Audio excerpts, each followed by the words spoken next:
ఎర్రకోట వద్ద సోమవారం సాయంత్రం 6:55 ఈ ఘటన జరిగింది. ఆ సమయంలో కొంత జన సమ్మేళనం అయితే ఉంది, కానీ భారీ ప్రాణ నష్టం జరగకుండా కాపాడింది మాత్రం ఎర్రకోట సందర్శనకు సెలవు కావటమే. ప్రతి సోమవారం సెలవిస్తారు. దాంతో భారీ సంఖ్యలో వచ్చే సందర్శకులైతే సోమవారం లేరు.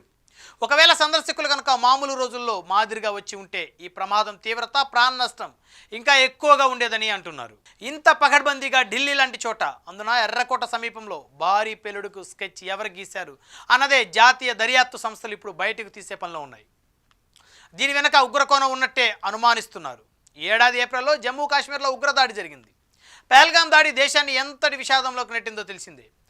మళ్ళీ ఇప్పుడు అమాయకుల ప్రాణాలకు కారు బాంబు పేలుడుతో ముప్పు వాటిల్లింది. దాంతో ఉగ్రకోణం కూడా ఏమైనా ఉంటుందో అన్నది కూడా విచారిస్తున్నారు.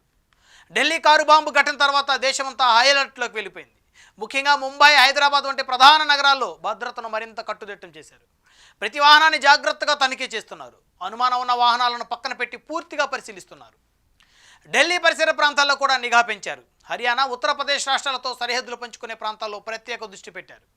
అక్కడికి అదనపు బలగాలను పంపించారు. కేంద్ర ప్రభుత్వం ఈ ఘటనపై చాలా సీరియస్గా వ్యవహరిస్తుంది. దర్యాప్తును వేగవంతం చేయాలని, నిందితులను వీలైనంత త్వరగా పట్టుకోవాలని అధికారులకు ఆదేశాలు ఇచ్చింది.